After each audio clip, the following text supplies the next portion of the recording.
Thank God she's safe. Thank God she good. But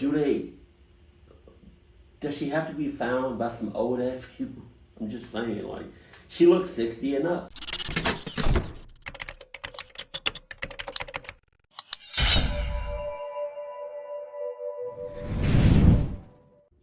Sup?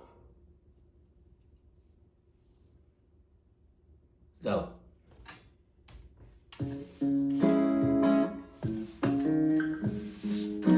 Hey you, and welcome. My name is Mike, and in this old video, we are going to a place in Wisconsin called Barron, which in the depths of winter, which a lot of this story is set in, it fits. It's an itty-bitty little old place, and a story happened there a few years back that is incredibly shocking, tragic, disturbing, and triumphant, too. Yeah, go ahead and lock him up for the rest of his life. Anybody that's in an orange jumpsuit getting interrogated, and you talking about, yeah, it was on purpose, it was intentional. Lock him up for the rest of his life if he doesn't already have the death penalty. And triumphant, too. It's about bravery. One man who didn't have any of this stuff, and another young girl who had buckets full of it. Please subscribe to see new true crime videos every single week. Now, let's give it a go.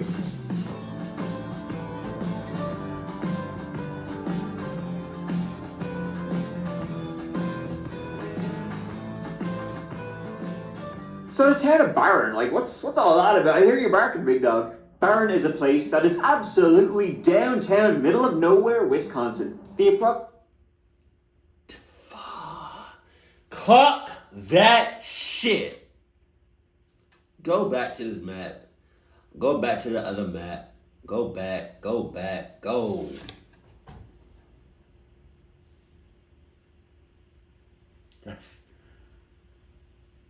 That's crazy. Like, look, bro.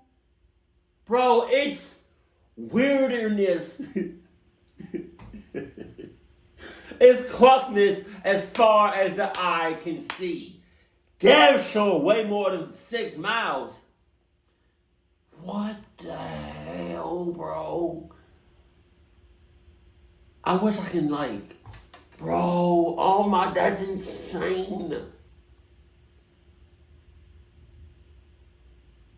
You're literally in the middle, like that town is literally in the middle.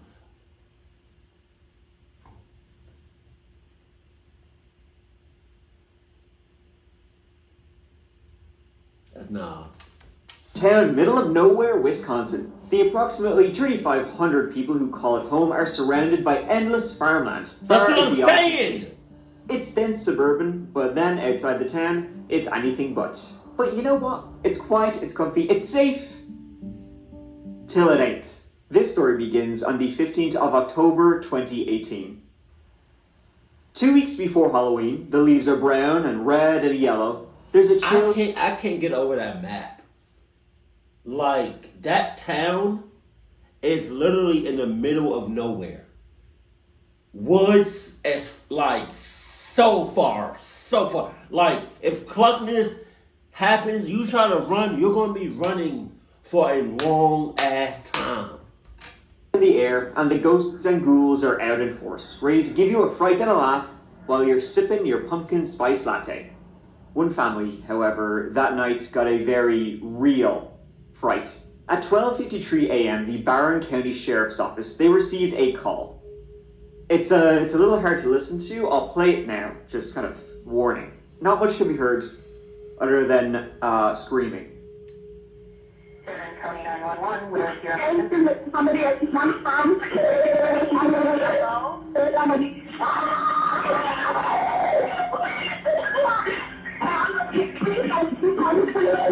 I want to know how long it takes for officers or dispatch or whatever to trace a call. It should only take, I feel like now, with the technology that we have now, it should only take a few seconds to trace the call and get Iggas over there as soon as possible. Because that's hell no. If I'm the officer and I heard that, I'm sending people out there.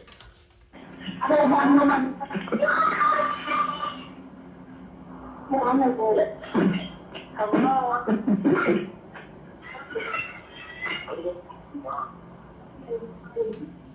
Jesus Christ. The answers to the 911 dispatcher weren't really responsive, but it seemed that multiple people may be in trouble.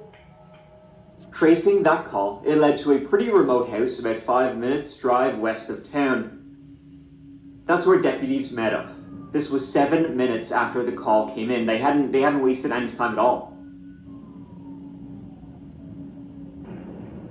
God, Jesus. Upon pulling in, deputies noticed 2 cars parked in the driveway, a red pickup and a white SUV. The home itself. Where are the streetlights at? Are these streetlights, or are these like signs being reflected off the headlights from the cop car? That's what I'm talking about. That's what I'm talking about. It's like you go back to that map. It's like 1 second, literally. It's like 1 second you're in the town, and then like the next second you're in the country, deep as hell. No lights, no nothing. Bro, it's so clucking dark. Jesus. Absolutely still and quiet. No lights were on outside. It was eerie. On the phone, less than 10 minutes earlier, this distressing screaming. Is that Now, real footage? nothing. Is that no? That's real footage? Go grab the door. I don't know where the door's at. I'm assuming the front door's up there. Why did y'all cut off your headlights? Y'all should have kept your headlights on. Y'all Go playing. front. There's a door back here. Y'all tweaking. At first they thought they might even have come to the wrong house, till they noticed one light was on, upstairs. Approaching, they noticed the front door was open, and knocking, announcing themselves and entering, they saw a body. Sheriff's office! Sheriff's office! Suicide. Jeez. Sheriff's office! You don't know that. There were several voices. Sheriff's office! Who's inside? Watch your asses, John. An adult man lying down near the front door of the house, lying on his back. He had heavy facial trauma. Nearby was a spent shotgun shell. I saw one spent shotgun shell next to this guy's right foot. The hallway one must have been spent as well. We're still missing a gun? We're missing a lot. Bro, it's so damn dark. I've been shitting on my ass the whole time. I don't care if I'm a cop. No sign of a weapon, though, near him. And so the deputies, they went back to their cars, they got a ballistics shield, they got their rifles out, and began to scope out the rest of the house. Inside, another person was found shot dead, this time an adult woman. Yeah, that's weird.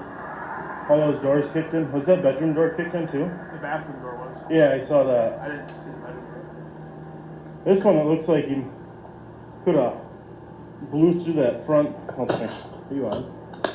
Okay. It just looks like he could have shot right through that little glass window that you said was broken. Yeah. Found another one in the bathroom, almost directly straight back from the front door, in the bathtub, dead. One more shotgun shell in that entryway area leading into the bathroom. An ambulance was called, and clearing the rooms, they didn't find anyone else. The basement, the kitchen, the garage, and a child's bedroom. 2 dead adults and a child lived there, but she was gone. The child? That was the home of the Kloss family, made up of 56-year-old James, his wife, 46-year-old Denise, and their daughter, 13-year-old Jamie Kloss. Both James and Denise were native Wisconsinites, born and raised. In 2018, they'd been married for 15 long years, and it was, by all accounts, an extremely happy marriage. They married in Las Vegas, if you can believe that. And the couple, they both worked at the Jenny O Turkey Store in downtown Wisconsin. It's the biggest employer in town, and hey, listen, if you ask me, no better place to get your gobble gobble. They had worked there for 27 years. Denise was described as the family angel, would do anything for you. It was Denise who had called 911 that night. The call was traced to her cell phone. Whatever had happened in that house had happened fast and violent. Only a few minutes after that screaming, the house was quiet. It's believed that James, checking out something, the intruder bursting in the front door. He had been killed first, shot in the face with a shotgun. They had blown off the lock of the door with that shotgun. James, coming out to investigate the noise, had been shot in the head and killed instantly. Jesus. Denise had barricaded herself in the bathroom and called the police, but the intruder broke in and shot her dead. And Jamie Kloss, the 13-year-old girl who lived there, was gone. Jamie has been described to those who know her as a sweet and shy 13-year-old who enjoys dancing and sports. She has been missing for a day and a half, and our community is concerned for her safety. Often, someone in the community will have knowledge about a crime and may not realize it. Individuals who commit acts of violence may display changes in their behavior, and individuals around that person may observe those changes.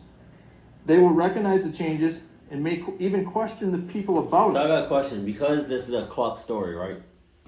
Do y'all think the 13-year-old is innocent 100%? 50-50? Or she's 100% not innocent?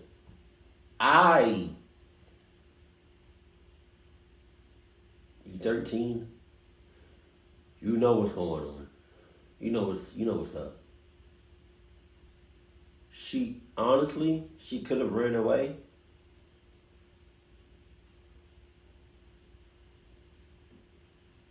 Or she could have been in on it.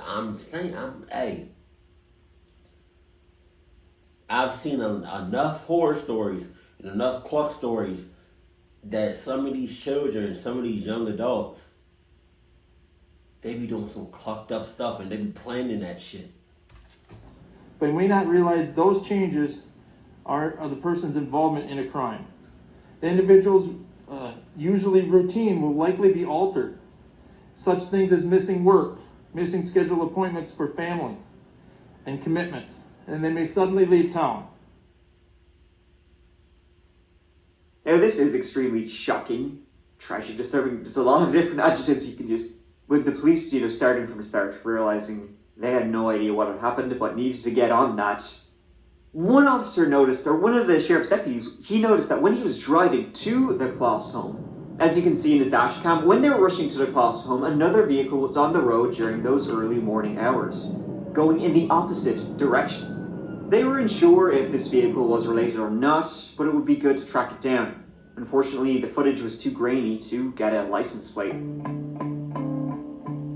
So, who had done this? And where was Jamie Kloss? I mean, at the time, they didn't even know it was Jamie, the one who had done this. A 13-year-old girl killed her family with a shotgun. Seems... See what I'm saying? See what I'm saying? See what I'm saying? Most people, I feel like, in a cluster situation, if there's a child involved, they don't want to think that the child did it. Or they don't want to think that the child has any parts of the cluckness. But he literally said, at the time, the police didn't know that Jamie did this or planned it out. Man.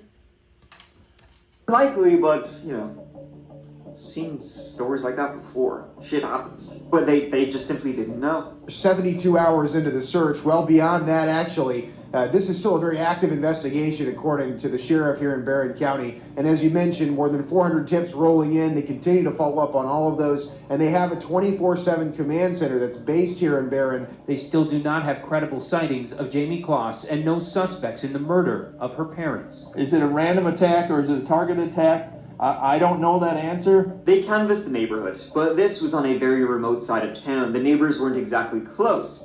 There's a busy highway right beside, big trees all around, and going to the nearest house, they said they didn't know the Kloss family that well, but they had heard 2 gunshots that night at around 12:31. They didn't think much of it though. Gunshots weren't the strangest thing in this part of the world. Other than that though, no one in town saw or heard anything. Fear gripped the area, and all anyone could think of was Jamie. No. Don't say anyone. Because if I was there, I'm not thinking about her. That'd be the last thing on my mind. If I was in that town and I heard some shit pop off, I'm running. I'm not there. I may look like a little suspect, but by the time I realize I'm gone, I'm all the way in Kansas. I don't know how Kansas. I don't know how far Kansas is from that little area that we talking about. What had happened? How did they find her? This morning, the search for 13-year-old Jamie Kloss intensifying. The FBI and local investigators now looking into more than 200 tips to try and locate the missing teen. A shy, quiet, soft-spoken girl. Who would take her? Almost everyone in town took part in the searches of the local area. Everyone wanted to do something. A witness claims to have seen Jamie Kloss inside this black SUV yesterday afternoon at a Miami gas station, 1,700 miles away from where Jamie's last confirmed sighting Sunday afternoon in her hometown of Barron, Wisconsin. But things were coming up empty. $25,000 was offered for information, leading to her safe return. 17,000 miles? 1,700 or 17? Then, a twist. Something extremely weird and disturbing. Then, a twist. That freeze frame. Happened. Someone broke into the Kloss home, the murder scene. Later on in October, just a couple of weeks after the double homicide and abduction, a fellow employee at the turkey store, 33-year-old Kyle Janky Annis, busted his way into the house. Well, in fact, a patio door had been left unlocked. Little did he know, though, that the police had left a nice little surprise, a motion-activated camera just out the back side. So they, the police were alerted instantly that somebody was coming back, because they had a feeling, see this shit all the time. Killer goes back to the scene of the crime. Was that what was happening right now? Kyle went into that house in the absolute dead of night, went into the back of the house where Jamie's bedroom was, started going through her shit, and he stole underwear, tank tops, and a dress. Kyle Janky Annis was arrested at the scene by a sergeant and his canine. He said he broke in and stole these items because he was curious what size Jamie was.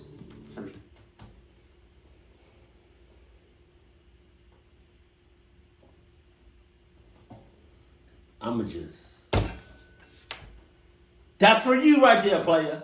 That's for you. Open your mouth. I'm going to pour it in slowly. Pause. Sure, he was very curious. Yeah, and you know what? Get this, 3 months earlier in the same town, a woman had come home to her trailer, and there she found Kyle Janky fucking jerking it on us, wearing her teenage daughter's clothes.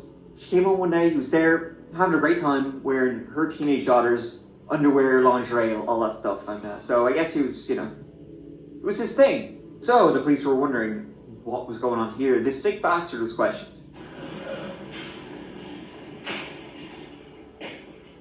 And to see the check place. What the hell was that? What the hell was that? What the hell? First of all, I didn't know they had matching orange shoes for the chicks, for the outfit. I'm not gonna lie, like that's a clean ass. It's not. Why is there a box of tissue, brother? What was that noise? And why did nobody react? He didn't react. Go back, because what? Daughter's clothes. She came home one day, he was there having a great time wearing her teenage daughter's underwear, lingerie, all that stuff. And, so I guess he was, it was his thing. So okay, I didn't hear that first part. 13-year-old wearing lingerie? What the? So we're wondering what was going on here. This sick bastard was questioned.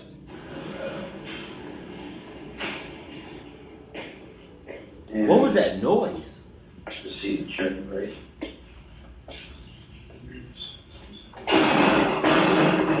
Son, yo, what the hell? That's my, I keep jumping. What was that? That has to be like a door closed or something, because he is not reacting now one bit.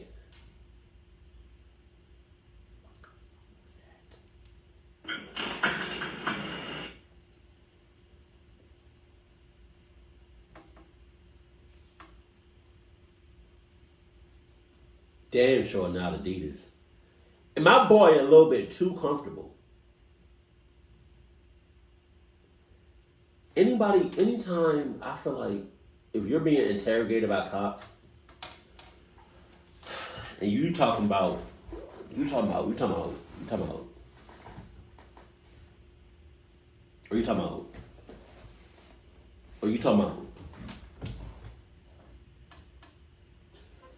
you did something wrong, like, you too comfortable in this position, and what you got on.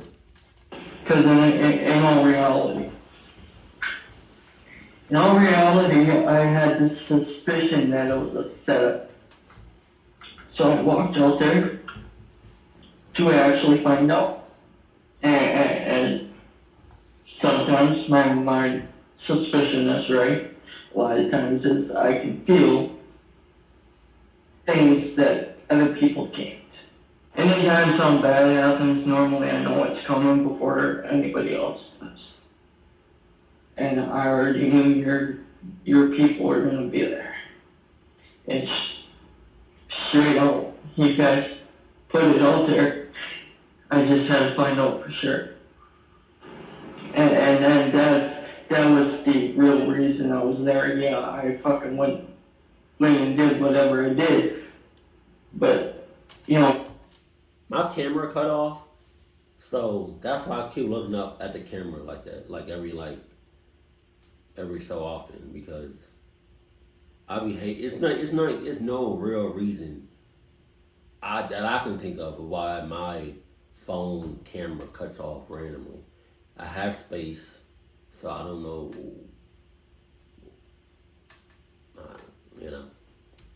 In the end, I was probably gonna end up fucking, leaving all that other shit that was in my pocket. But hey, I heard your people talking, so I knew they surrounded me. I knew they were out there. His interrogation is just one long spiel of you just wishing Kyle would shut the hell up. He constantly goes on these weird and bizarre tangents, and frankly, you'd be better off listening to the sounds of a public bathroom for an hour. I'll spare you the details. I don't know her. All I do know is from everything that I have read, any child comes up missing, it pisses me off. And it makes me... Does it? Or do you get aroused out of that? Do you be like, oh, this is a 14-year-old missing girl or boy? It's my time to shine. Hell no. I go fucking hunt the person to find them. I'm sure it does, pal, but it turned out Kyle was a red herring. He was quickly determined to not be involved in the case. A time-wasting predator, yes. A killer, no. Not a killer in this case. Whoever did this cannot get away with it. They can't. Jeff Kloss and Kelly Engelhart lost their oldest brother Jim 1 month ago when he and his wife Denise Kloss were murdered and their daughter Jamie kidnapped from their home near Barron, Wisconsin. Some people have wondered if Jamie had possibly a boyfriend online that would go to extremes. Right. You would have to show me proof because I would not believe it. They're now about 35 days into their investigation, and they're still receiving about 25 tips from across the country every day. The search continued, and the longer it went on, the less likely she would be found alive. The family, close friends, made sure to keep the story in the news, non-stop. They were scared this would go cold, like, unfortunately, so many of these cases do. Help from out of town dwindled. A 24-hour command center was closed. Christmas came and went. 2018 became 2019. The autumn leaves turned to mush in the ground, and snow began to fall. The house was still there but quiet. People still hoped and prayed, but they had no news since all of this had started. Then, on January 10th, 2019, things changed. A call came in to police dispatchers, and this call was from a town just north of Barron, a town called Gordon. It's about an hour's drive up the road. The caller was a guy named Peter Kaczynskis, and he was saying that his neighbor... I can't get over that map. I can't get over that. It's just...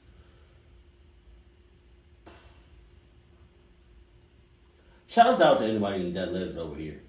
Or even down here in this Minneapolis. Did I say that right? I don't know if I said that right. Anybody that lives out here, y'all got all that. Please, just stay out there. Don't help you club. Jeannie Nutter had told him that Jamie Kloss had been found. No, I don't want to take her out with Douglas County 911. Hi. I have a young lady at my house right now, and she says her name is Jamie Kloss. Okay, have you seen her photo, ma'am? Yes, it is her. I 100% think it is her. Right, okay. 100%. Ma'am, my deputy, he just wants you to lock the doors.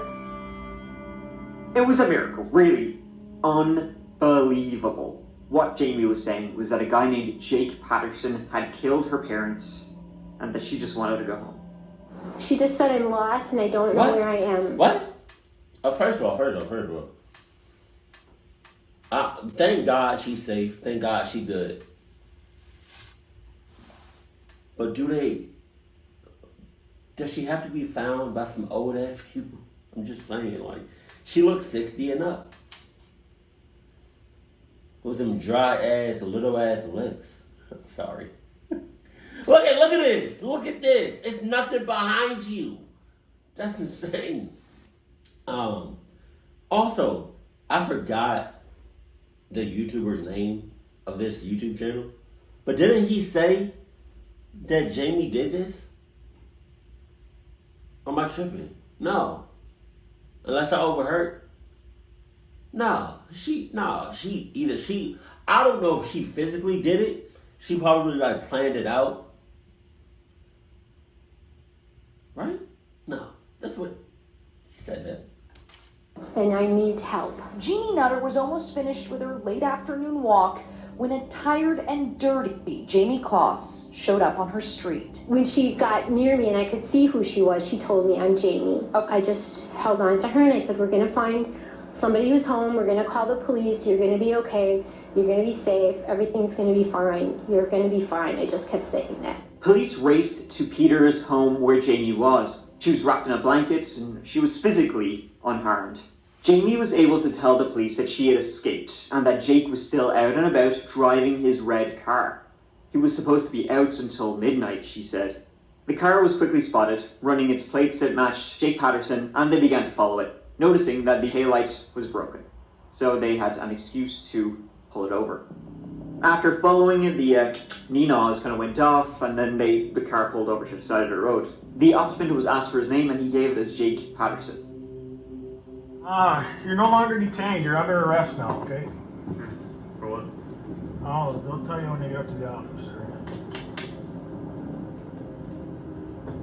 So I'm gonna turn off my car?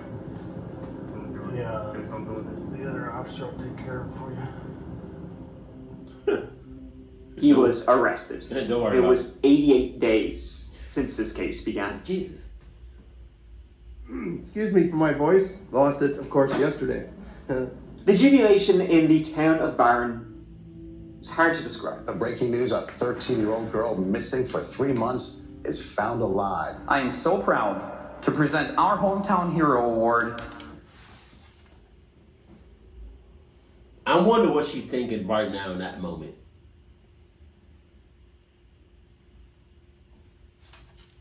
Amy, your strength, your resolve, and your bravery is beyond incredible.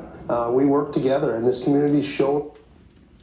I can't help but think, like, when he was saying that, she was thinking, like, y'all have no idea.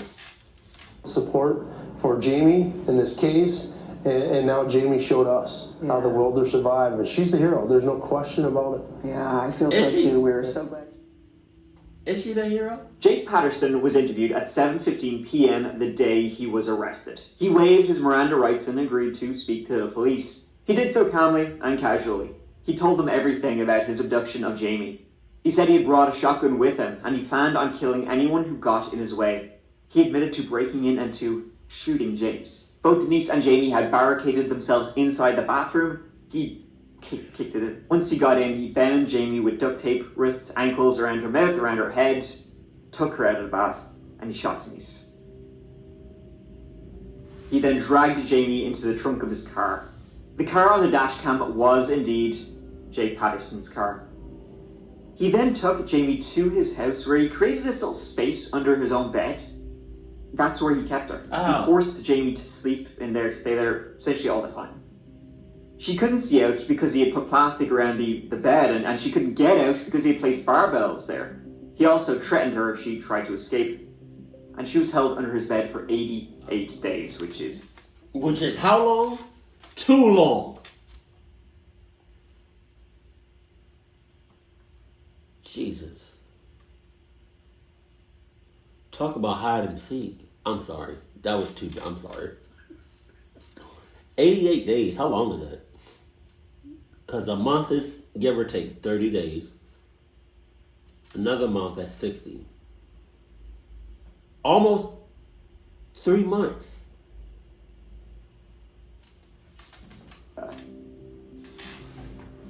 Horrific. And he was telling the police all this. He was like, yeah, you know, when people pop over, I just keep her under the bed, you know, just tell her to kind of be quiet. What? So, alright, I got a question. Let's say, I don't think he would have done this, but let's say he had a party or a gathering, right? And 10, 15 people came to his house. What if she yelled at the top of her lungs? Unless she got like a soundproof room.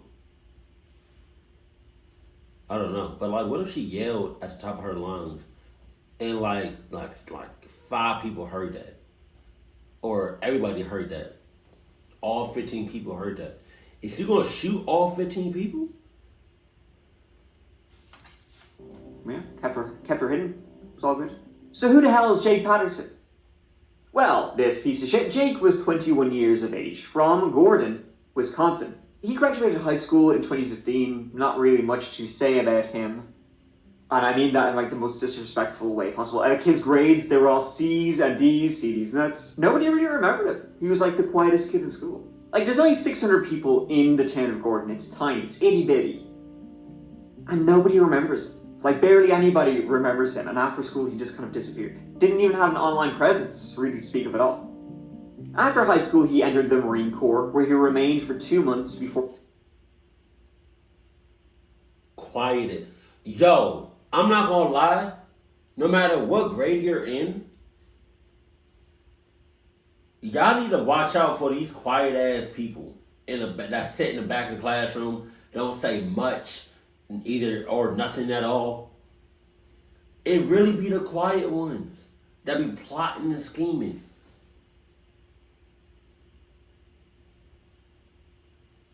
Damn. So hold on now.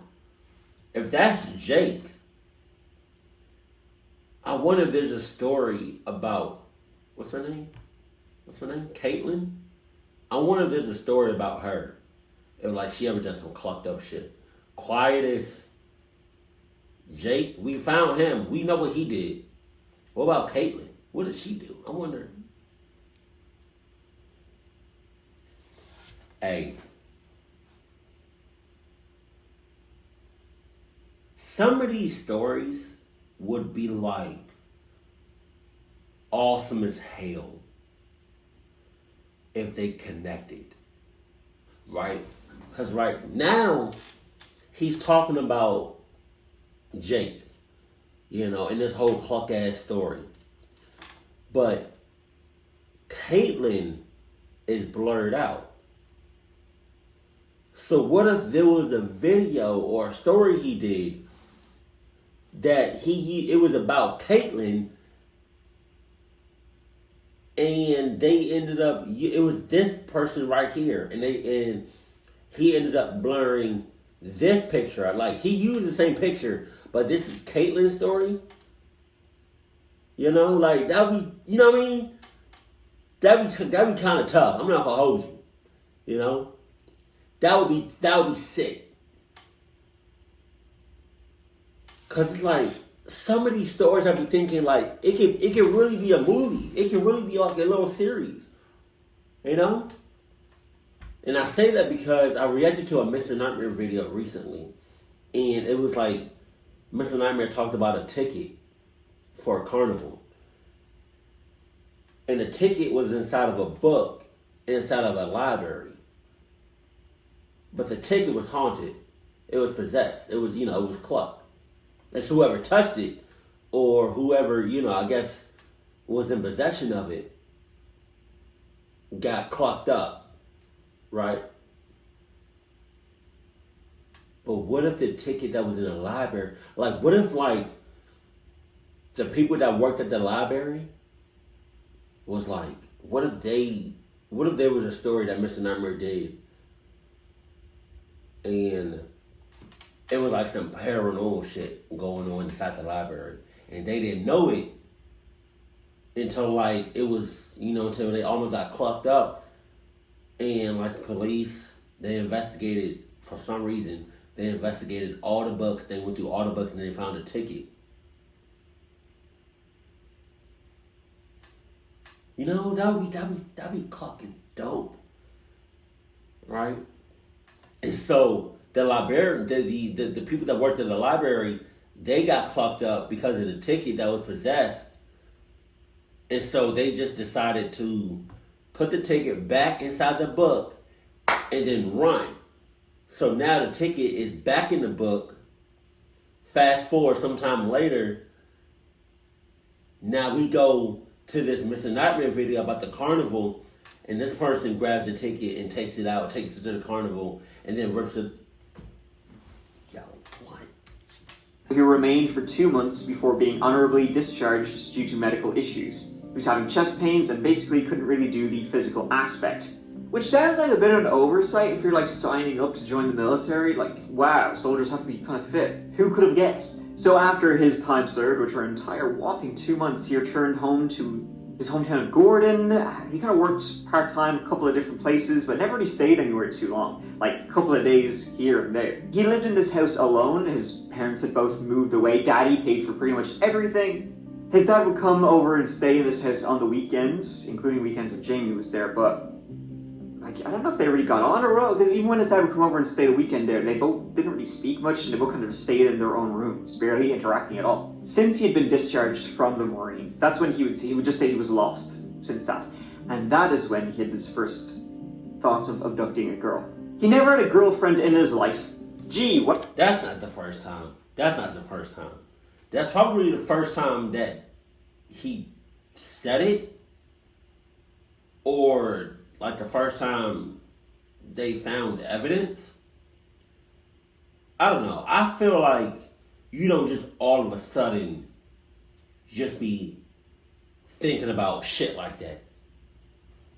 I feel like you've been thinking about that for a while. Or you've seen something on a movie or a TV show and was like, maybe, Or you get inspired by other cluckies that did similar shit that you did, and you just did you know what I mean? Surprise! And he had these thoughts for a few years, but had been repressing them. Now he was seriously thinking of it. Jake ended up working at a cheese factory near Barron, only for 2 days before quitting. But the first of those 2 days, he was stopped behind a school bus while driving into work, and he saw a young girl get on the bus outside her house. Jesus. He had never seen her before, didn't know her or the house or how many people lived there, but he decided she was the one he would take. And that was Jamie. The next day he was still thinking about it, so he kind of made up his mind. He went to the Walmart, a nearby Walmart, he bought a black balaclava, and then about a week and a half before October 15th, which was the day off, about a week and a half before then, he said he went to the house. He was going to try it then, but he noticed there was a couple of cars parked outside, so he got scared and he ran off. Then he would say about 1 or 2 nights later, he tried again. He went back again, but this time he saw lights running in the house, he saw people kind of milling about, so he kind of chicken shitted out of it again. Bro! Jake! Those two different times that you couldn't do that because something got in the way, that was the universe telling you, hey bruh, relax. I see what you about to do. I see your intentions. I'm trying to give you the signs to back off and not do what you about to do. But I can only do so much, brother. If you bypass all my signs, tough. I cannot help you. if you go ahead with this plan of yours, you're going to have to face the wrath of God. And I don't even want that. Jesus Christ. The devil talking about, I don't want that either. And then he left. It was his third attempt. This third, he did it. He didn't really plan much. He just took his father's shotgun and he went. He slowly rolled the car up. He approached the house quietly. As he was walking up, he actually saw James looking out of the house, looking out a window of the house with a flashlight. So maybe James, the father, heard him. He shouted at James. James either didn't hear him or didn't understand. Came closer to try and speak with him. Jake would say he believed James thought he was a cop. When he got closer, Jake shot him through the door and killed him instantly. Then he went at it. He would say it took him between 10 and 15 attempts of kicking and shouldering that bathroom door to get into the bathroom where Denise was calling 911 and Jamie was in there with her. So there's no real reason of why he did this, other than he's clocked up in the head. Get Denise to tie up Jamie, but she was frozen in fear, so he did it. He lifted Jamie out and then he killed Denise. Then he kept her under his bed. He said for the first week she didn't eat or drink and she was crying most of the time. Then later he let her watch TV. They played board games, played catch outside. Anytime news reports came on the TV of this, he would say, sorry, quickly change the channel. Don't want to remind you of the fact that I'm kidnapping you. The day she had escaped, he had been out of the house for a few hours, and I guess this day he didn't put the barbells and stuff, all his weights around his bed as heavily, as neatly, as well as he had before. Jamie managed to move them, and bravely managed to escape, running out of the house in the snow. He returned earlier than she had been expecting, and found out she wasn't under the bed. He freaked out, as you can imagine. He saw footprints outside and began driving around looking for her. Within a few minutes, he was arrested. Jake was a real sick bastard who claimed to love Jamie, writing in bubbles of all things, "I'm sorry, Jamie." Jake Patterson pleaded guilty to the charges, 2 counts of first-degree murder and 1 count of kidnapping. What are you talking about? You loved her. In what context? I don't need the reason of why you said you loved her. I don't know how old you are, but that receding ass hairline, you're probably 40 something. I forgot how old he said you were, if he even says your age. But you're probably like 45, and she's 13. The authorities didn't pursue charges against Jake Patterson for, the 88 days he had Jamie. They didn't want to have to question Jamie about it, bring her in and interview her and all that kind of stuff. He seemed like he was going to go away for life anyway, so there's kind of no need to do that. Pretty understandable that they didn't want a 13-year-old girl to have to relive all this. It was on May 24th, 2019, only a few months after he was arrested, that Jake Patterson was sentenced to 2 consecutive life sentences in prison without the possibility of parole, plus an additional 40 years.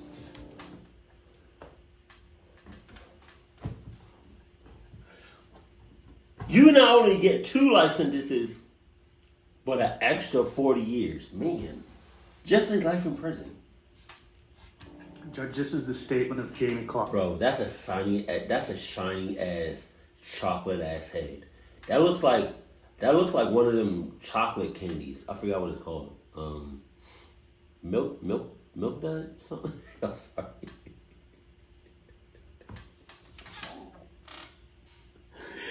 Oh God, his head looked like a piece of candy. Oh my God. Okay. Last October, Jake Patterson took a lot of things that I love away from me. It makes me the most sad that he took away my mom and my dad. Jesus. I love my mom and dad very much.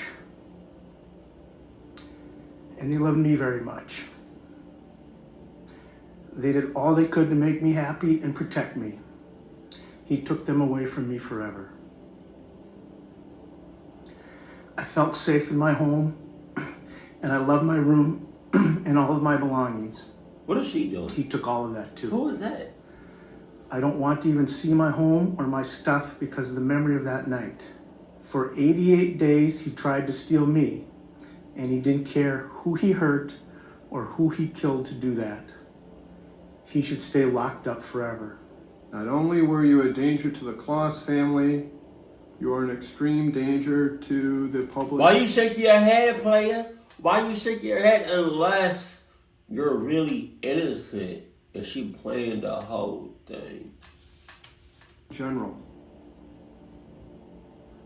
there is no doubt in my mind that you are one of the most dangerous men to ever walk on this planet. You are the embodiment of evil. As he was being sent away, the volume cuts out, but he said, "Bye, Jamie." Prison hasn't been going too well for Jake. Here he is getting into a fight, which is just great. Kyle Janky Annis was later sentenced to 2 years probation for breaking into the Kloss home. I think he turned out to be mildly insane. In all reality, in all reality, in all reality, in all reality, in all reality, in all reality, in all reality. But he's definitely a creep. This is a story about a real piece of shit, but it's also the story of a hero, Jamie, who was an absolute legend. She never gave up, and she rescued herself through all of this. Such a young person to be able to do that is incredible. She's a hero, I'm sure the entire town, looks up to her. She went to live with her aunt after all this, and she hasn't really said anything in public since, but by all accounts, she's doing extremely well these days. So be thankful for that. An extremely tragic and disturbing story, but at least one that has a somewhat happy ending. Thank you so much for watching. It really means a lot to me. This is a story I actually covered a story twice originally, back in 2018, when this story first happened, and so now that, the dust settled, I want to do a full version of it, so there you go. And yeah, listen, the video will be up in a couple of days. Please check out the That Chopper podcast every Monday for a new wacky and wild story. But you know what? Oh, I think we're talking about, actually, no, we're always talking about something weird. But you know what? Give it a go. But until then, please take care of each other and yourselves, because I'll see you in a few days. So I love ya. Mike out. So, Jake randomly saw her about to be on the school bus, right? He randomly saw her. So if he was to see any of, was it like, I kind of want to go back to that little scene. But like, did he randomly see her and nobody else? Or did he see other kids and Jamie just really like caught his eye, which is really disturbing. And to be honest, it was just like, it's too many creeps out here, man. It's too many pedos. It's too many cluck asses. It's too many of y'all out here, just out and about. Like, we work with these mother cluckers. We live with these mother cluckers. They live in our neighborhoods. They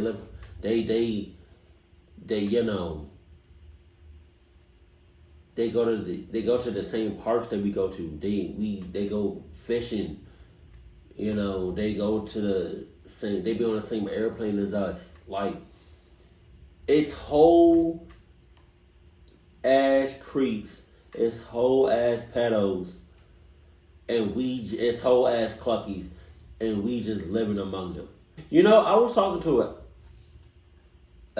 FBI agent. Don't ask me like the context of it. I was talking to an former FBI agent. And I live in Atlanta. And he was like, if people even knew 1% of what was going on in everyday life, people will go crazy. I kind of already know what's going on. Jesus Christ, man. Keep it cool, keep it classy, and I love you. Stay happy. My family.